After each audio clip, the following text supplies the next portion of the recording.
जय मां पीताम्बरा, जय सीताराम। आप सभी सनातनियों को जय माता दी। अभी वर्तमान में शारदीय नवरात्र महापर्व चल रहे हैं और भगवती की आराधना साधना में आप सभी भक्त लगे हुए हैं। नवरात्रि महापर्व और नवरात्रि में हम जो कन्या भोजन इत्यादि कराते हैं एवं कन्याओं को निमंत्रित करते हैं, तो किस प्रकार हम कन्याओं का पूजन कर सकते हैं और किस आयु की कन्या का पूजन करने से किस फल की प्राप्ति होती है। आइए हम जानते हैं कि किन किन आयु की कन्याओं का पूजन करने से हमको किस फल की प्राप्ति हो सकती है। तो विशेष रूप से आप इसका ध्यान रखें और आयु विशेष का भी आप ध्यान रखें। तो प्रथम 2 वर्ष की जो कन्या है वह कुमारी कहलाती हैं। इनकी पूजन करने से दुख दरिद्रता शत्रुओं का नाश होता है, धन में आयु में वृद्धि होती है और बल की वृद्धि होती है। 2 वर्ष की कन्या इसलिए लेते हैं पुराण के अनुसार कि 2 वर्ष की आयु की कन्या को स्वाद इत्यादि पता चल जाता है। जो 1 वर्ष की कन्या इत्यादि रहती हैं, छोटी रहती हैं, उनको भोजन अन्न इत्यादि का स्वाद का पता नहीं रहता, उनकी अक्षय तृप्ति उदर की तृप्ति नहीं होती। 2 वर्ष की कन्याएं पर्याप्त आपके घर में शादी पा सकती हैं। 3 वर्ष की कन्या को त्रिमूर्ति कहते हैं। इनकी पूजन से धन धान्य की प्राप्ति और पुत्र पौत्र की वृद्धि होती है। यदि आप चाहते हैं कि आपके घर में धन की वृद्धि हो और आपके कुटुंब परिवार की वृद्धि हो, संतति हो, पुत्र पौत्र आपके यहाँ हो, तो 3 वर्ष की कन्याओं को भोजन करावे। 4 वर्ष की कन्या को कल्याणी कहते हैं। इनकी पूजन से विद्या राज्य सुख की प्राप्ति होती है और यह हमारा कल्याण करती हैं।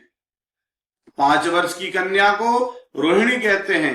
इनकी पूजन से असाध्य रोगों का नाश होता है। यदि किसी भी प्रकार के असाध्यादि रोग हैं तो 5 वर्ष की कन्याओं को आप भोजन करावें तो आपके असाध्यादि रोगों का शमन होगा। 6 वर्ष की कन्या को कालिका कहते हैं। इनकी पूजन से ज्ञात अज्ञात गुप्त शत्रुओं का नाश होता है। कालिका मैया समस्त शत्रुओं का शमन करती हैं। 7 वर्ष की कन्या चंडिका नाम से पुकारा जाता है। इनकी पूजा से धन वैभव ऐश्वर्य की वृद्धि होती है, आपके नाम की प्रसिद्धि होती है। 8 वर्ष की कन्या को सांभवी कहते हैं। इनकी पूजन करने से कोर्ट कचहरी अदालत में यदि आपका कोई कोर्ट केस इत्यादि चल रहा है तो आप 8 वर्ष की कन्या को भोजन करावें और उसका पूजन करें तो आपको कोर्ट कचहरी इत्यादि से विजय प्राप्ति होगी। 9 वर्ष की कन्या को दुर्गा कहते हैं। इनकी पूजन से दुर्भाग्य भी भाग्य में बदल जाता है। दुर्गा का तात्पर्य है और दुर्गति का नाश करती हैं। 10 वर्ष की कन्या को सुभद्रा कहते हैं। इनकी पूजन से सौभाग्य में समृद्धि और समस्त मनोकामनाएं पूर्ण होती हैं। सुभद्रा का तात्पर्य है कि समस्त प्रकार के सौभाग्य को देने वाले, आपके पति की आयु बढ़ाने वाले एवं समस्त जो आपकी मनोकामनाएं हैं, मनोवांछित फल की कामना है, उन सभी की प्राप्ति होती है 10 वर्ष की कन्या को भोजन प्रसादी कराने से।